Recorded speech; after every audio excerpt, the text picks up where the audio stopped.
Matthew Stevens finding the table, as everyone has, to be on the super fast side, and he'll get us underway for our final match this afternoon. Looking forward to this one, Alan. Oh, very much so, yeah. Take your pick your winner. Oh, look at this red. Have you ever seen a red come that far back up table from a break-off shot? I don't think I have. In fact, I don't think I've ever seen a red finish in baulk off the break. Matthew, he's still wondering why that happened. Never seen that before. But yeah, take your pick here. I mean, a brilliant match to finish off the afternoon session. Michael Holt, who came through with some comfort in his first match against Jamie Jones. Break of 87. Oh, but he's missed the green. And got a bit lucky with the double kiss. Otherwise, the cue ball could have been heading to the sharp end of the table. Yeah, did he ever? I mean, he's rode his luck.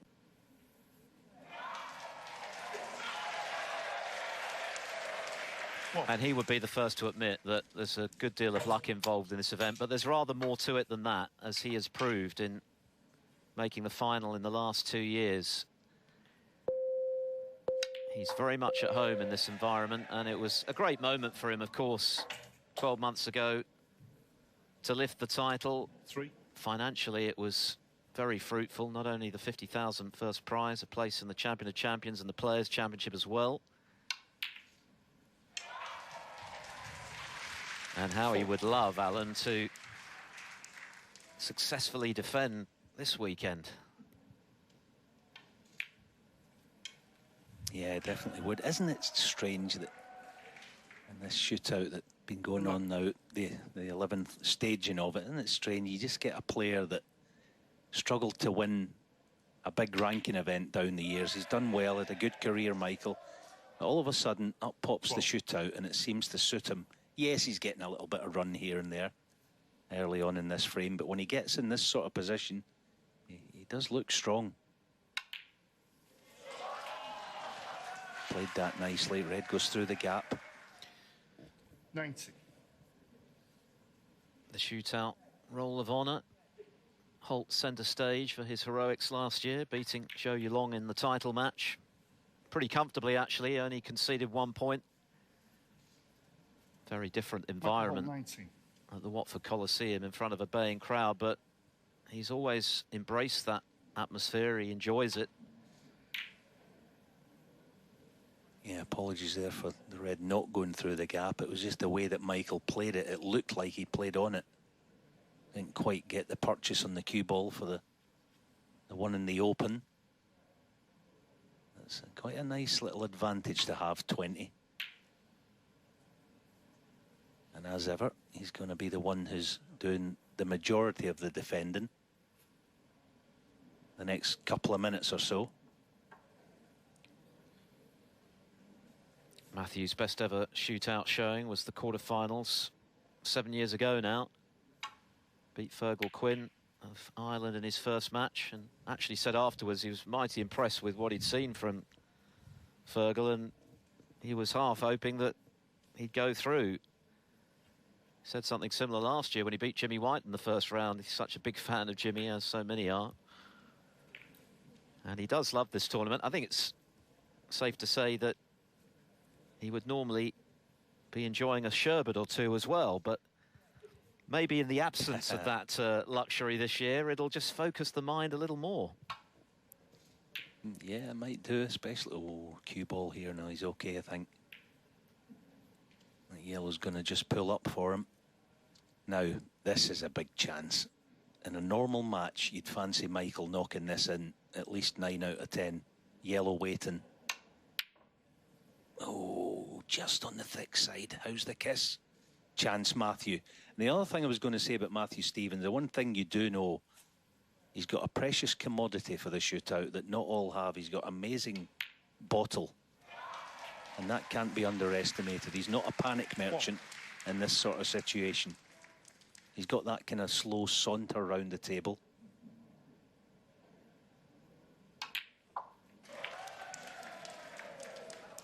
Ten-second shot clock now in operation. 8.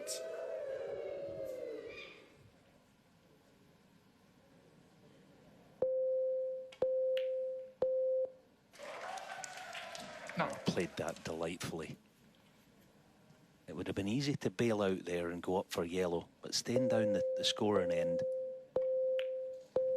Yeah, that's class. That's a really classy shot. That's 2 in a row, just taking the pressure out of the situation as best you can and playing normal shots, traditional type of shots. 17.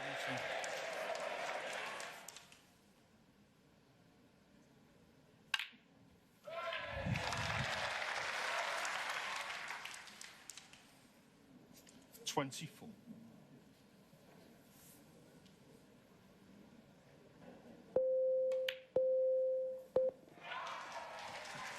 Well, the lag didn't go to plan. 25.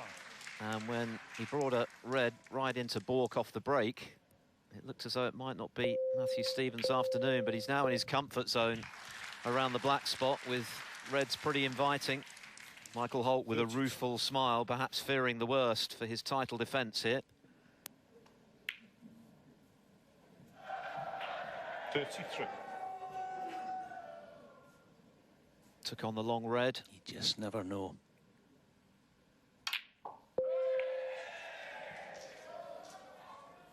Yeah, see, the other class thing that Matthew's done in this break, he's left the yellow as his out ball. Yeah, and he's going to play it now. He's just such a classy player all round. There was great thinking about half a dozen shots ago where he could have easily bailed out and played this yellow. But he thought, no, I'll leave it until I run into a little bit of trouble. 43.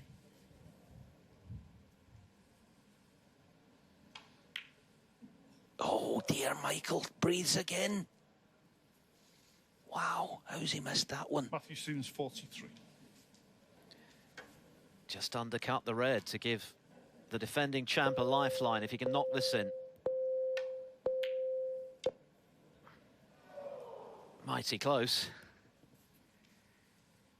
Yeah, still time, I think. Oh dear, have we got a new favourite? Matthew's got to just hit and hope here. First thing, hit a red. Hopefully fluke one. Can he get it safe? Oh, new favourite. Blue going on the pink spot.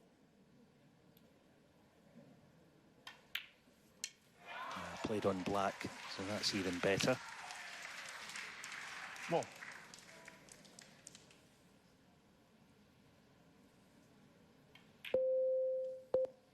No. No. Michael Holt, 1. Well, that just shows what the pressure of the shootout can do to you, even if you're as adept at the format 1. as the defending champion and former finalist Michael Holt is. Was that his last chance to steal a march on Matthew Stevens and book a place in round 3 on the final day? It's looking that way. 30 the difference, less than 90 seconds left.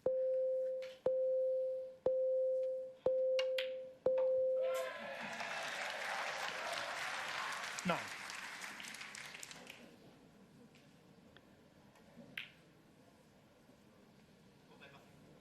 Matthew Stevens, 9 on the front. And Michael Holt concedes. His title defence is over. He had a chance, but the black stayed out. And as we get going, Alan, welcome back to the commentary box. Reflections on your match? Yeah, just a pity, actually. I heard Folsey was asking about not playing the red and getting the pack open. They were a really nice shape, the top side of them. So I thought I'll play the red in the middle. If I pot that, I'll get top of blue, and they were a better shape that way. I didn't think I was going to get nice on the black, screwing the one that was bottom of the bunch. But anyway, that, you know, you don't get a lot of time to make that sort of decision, and that was that. You know, Martin, actually, to be fair, he played a real good safety, put us in jail. I didn't have many out sort of off the shot he left and the slickness of the table. I couldn't hold the white short of the baulk line, you know.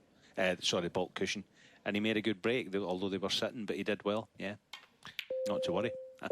Well, he is another one of those players, and we've mentioned a few who, I mean, he's won it, obviously, but he's one of those players, it just seems to suit him, this format. Peter Devlin would like to be in that category, had that terrific win over Lazowski, and then kind of went viral with his rap in our studio. Let's see what he's got for us this evening.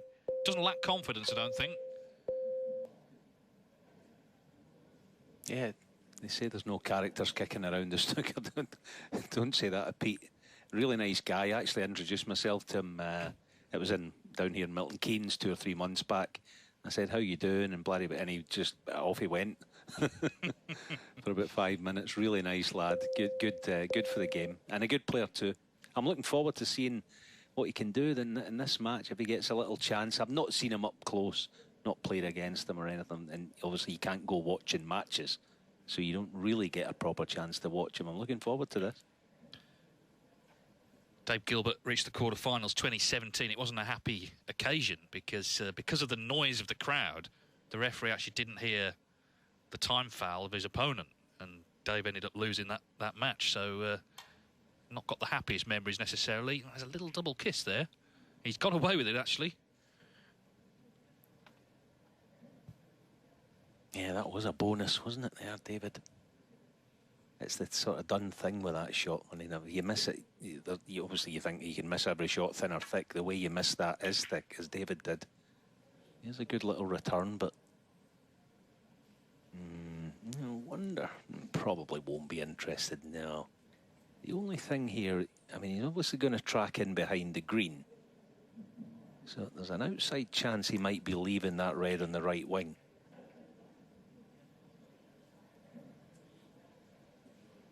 Oh, it's another slice of good fortune, isn't it? Well, that means Peter certainly won't be playing that one. What's he got for us? And same thing applies, really. He's going to be tracking in behind green and brown. That's where you've got to be careful. That old in off, the dreaded in off. Good shot, though.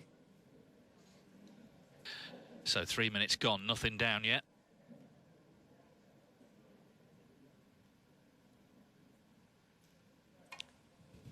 Like one of my frames. What's going on? Dave Gilbert, I think a bit more cheerful than he was early on in the season. He wasn't really coping, he said, that well with the lockdown, and maybe needed the Christmas break to just reset, refocus. But of course, we saw him get to the semis of the Masters just last month.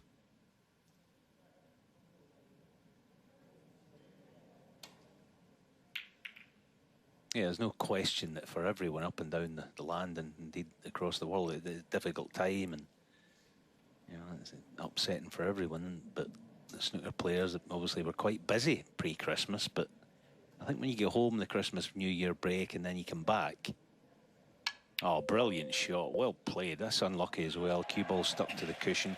So Barron taking on the brown, which you can't see. It'll be end of break. Is he brave enough to play this brown? See the red again. Brilliant shot. No, brown's just too difficult. But yeah, the Christmas New Year break, I think then you get a little perspective. Being at home for a few weeks, you think, well, maybe it is better back out on the road. You can't do much at home, can you? It was good for Dave to get a nice little run at the Masters, get some confidence.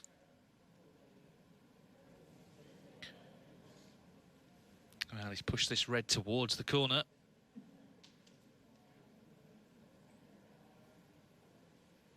I wonder if Peter Devlin has got 7 wraps lined up. He's done 1. 7 rounds, aren't there, to get through?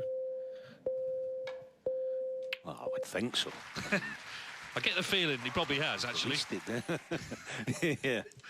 A couple of albums full, a couple of EPs or something. I don't know what it is these days. Yeah, I tell you what, though, he is a good player, and you know. And the other thing about him that's pretty good, and in terms of his snooker, he's not got a really nice table. That's when I was chatting to him. He was telling me he doesn't have a good table in the club that he can play on that's anything similar to this. He struggles with wrestles with the rest there. You know, so he's had to sort of learn that side of it as well, playing on these kind of tables, and he's adapted quickly.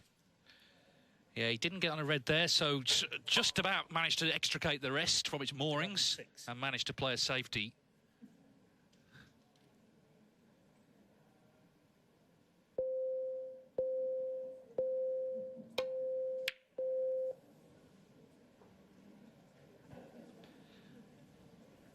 I think the other thing, little ace that Pete Devlin's got up his sleeve, is none of us really know him. You know, you don't know what sort of game he's really got. A bit of a surprise package, another good red. Surprise package, getting through and getting on the tour. You sort of, that unknown quantity thing. You know, and he obviously fancies his bag, and why not? As I say, he's a good player. You've seen that just in the first 5 or 6 minutes of this frame.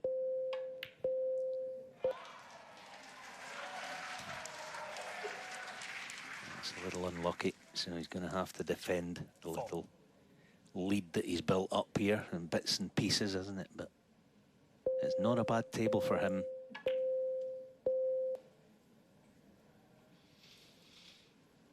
Yeah, just over 3 minutes to go. Gilbert yet to get in.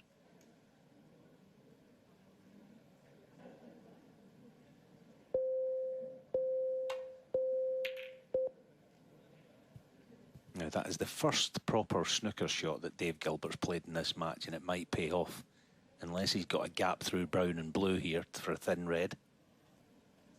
He's got the one by the pink, obviously. Better hurry. Oh, he just made it. Double kiss. Oh, I think he's left something.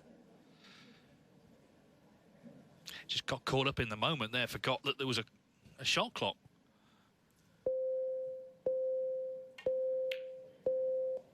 But the red's not in.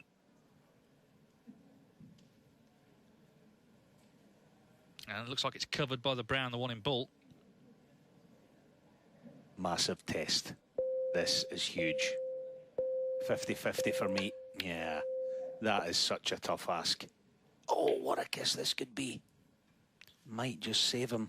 Okay, he's got one to the far corner, but not a certainty. Certainly not the way Dave's played this frame so far.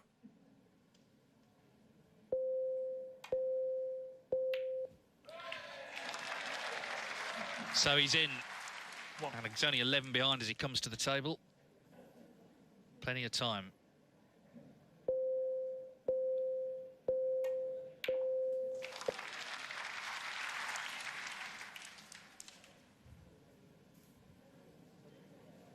Three.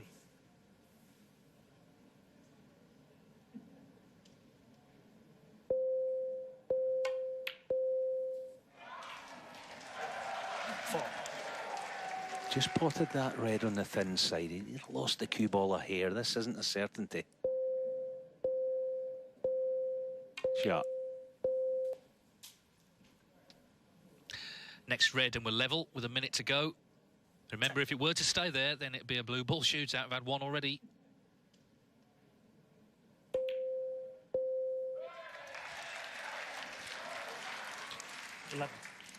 Make sure of this.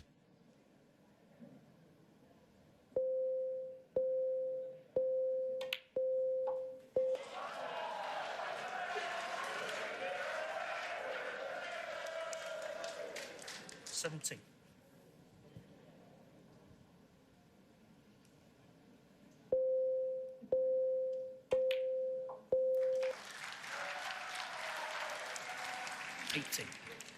What changed this no frame? need to play a pot here. Sorry, Dave. I was just going to say, probably play it, but there's no need. Yeah, he's home now. Good shot. What changed this frame was the red going towards the yellow pocket. He covered it, maybe a little bit lucky too. Put big pressure on the red Devlin took to this pocket, because that red was always going to be still near the yellow pocket. And that's what turned things round, and that has helped. Yeah, I mean, two very wily campaigners here. Different sort of generations, of course. Barry Pincher's been around a long time playing this game. And relies a lot on, you know, his nous and his understanding of the game, but he's up against someone here who's a complete master of understanding any way of getting the little edge. Of course, he's a former 8-ball pool champion, world champion. So he's versatile, but that was not a good safety shot. Un-Selby-like, he hit the side cushion before the bottom cushion. That's how far out he was, and already Pinches on a gallop. Well, at this rate, he'll be taking part in the Tokyo Olympics if it goes ahead.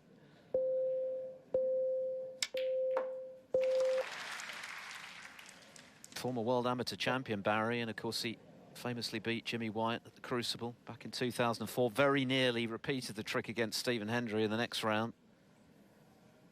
Still loves competing. Of course, his son Luke was also involved in this event, losing out in the first round, but Barry continuing to fly the flag for the Pinches clan.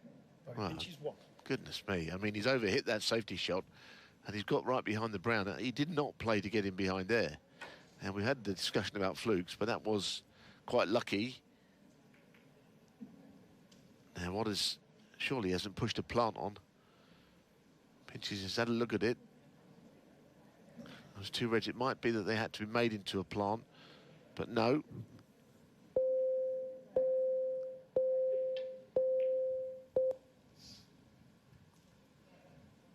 So already this looks to be quite cagey. I know we're only in a couple of minutes in, but you get that feeling it's going to be a tight frame. Selby got the better of Billy Castle to set up this last 64 meeting with Pinches. Well, that's a better safety shot for Mark Selby, isn't it? This is kind of taking a lot of ways out of it, escaping up the table out of the equation. The pink and the two reds on the right are very hard to not hit on the way back up. But Pinches has found a way. It's an exceptional safety shot, actually. Weaved away back through the reds and the pink. Joe Perry made the point earlier that a lot of the frames this year have started in pretty cagey fashion.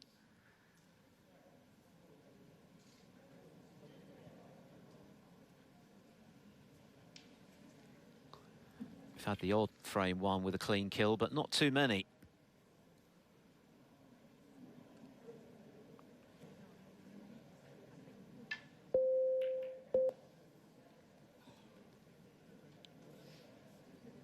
Hitting the brown is not such a big problem, but pushing the brown where it is, Selby might have an idea to get the cue ball in behind there now, taking the wide safety shot route round.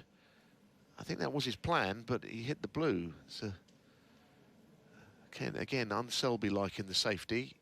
Maybe the shootout unsettles him a bit, takes him out of his comfort zone. But Pinches will try and get in there as well, in that little area, the danger area. And at the moment, he's just about getting the advantage in the safety against the man who can tie you up in knots usually.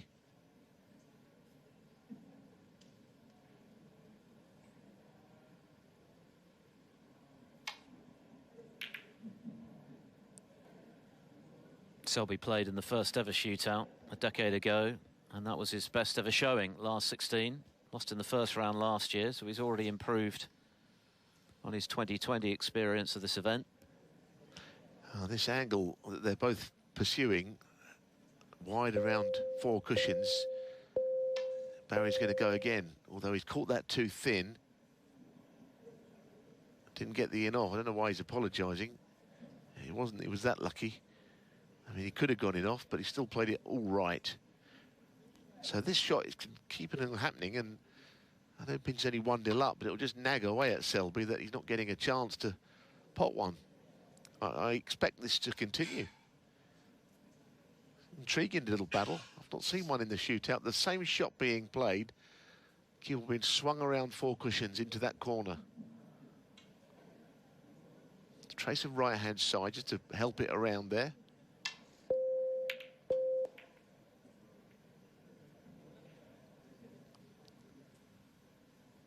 Whose patience will run out first. Selby now taking the red below the black around that same angle. It's almost on a loop of repeated shots, isn't it? Could this be the decisive one? Well, it was well played, wasn't it? That's much more like Selby from a safety standpoint, one of the all-time great tactical players. Well, there's a little bit of hit and hope in that. Has he left anything? If he hasn't, he has been very fortunate. Selby's got to hit a cushion here, but he's always too clever for that. Anyway, he's potted it. So he hadn't got away with it after all. Thought he was just running away on safety. So Mark Selby equalises.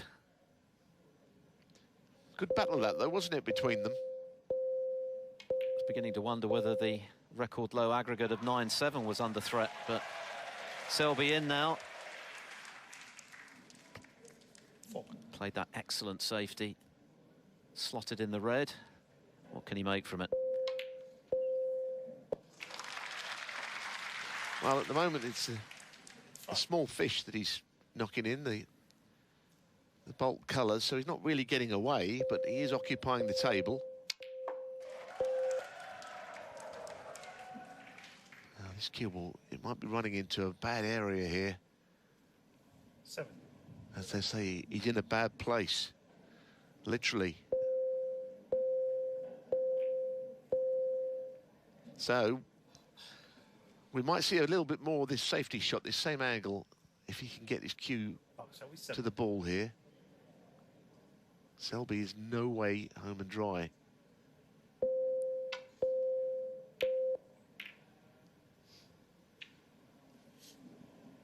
But I still think, you know, he might just play the same shot again, you know. Now that he's in front, and this last time he played it, he executed it perfectly. It's coming over in that corner again like a magnet. Terrific. So Pinches is going to have to play. This is the most difficult safety shot of the lot in this exchange. And he caught it too thick, left the red to the middle, has he? Yep. So, a Selby-like frame, I guess, against a very resolute opponent. And that little nudge was like gold. Yeah, so far, this match has been defined by two outstanding safety shots from Mark Selby. No fireworks in the scoring stakes, but Selby, as he's done so often, tying his opponent up in knots and threatening to take full advantage now as the clock ticks down. Well, he's got to pot this plant. It's not simple, but he's made sure of it without playing position, I guess, was the key. But again, this is not enough yet. Can he close it out? Now, Pinches will be definitely trying to pot one here, I think. He'll have been... I mean, so many reds here to make contact with, but there might be one that pots.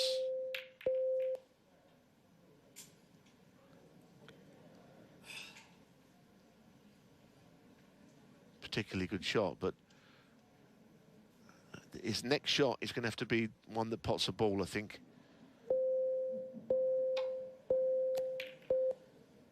So when these balls stop, it's all out of tack, surely. Has to be. Over the top of the brown ball. Goodness. Horrid. Attentional pockets. Of course, when you need a fluke most, you don't get one. Yeah, we've seen some absolute corkers in this tournament, and Pinches was hoping for a bit of luck there, which could have swung this match in his favour. Only 15 behind, but it looks pretty forlorn now. Even the Usain Bolt impression isn't going to give him enough time to get back into this with less than 15 seconds to go. 10, 9. That's curtains for Barry Pinches. He's lit up this shootout tournament with his brilliant doing what Mark Selby does.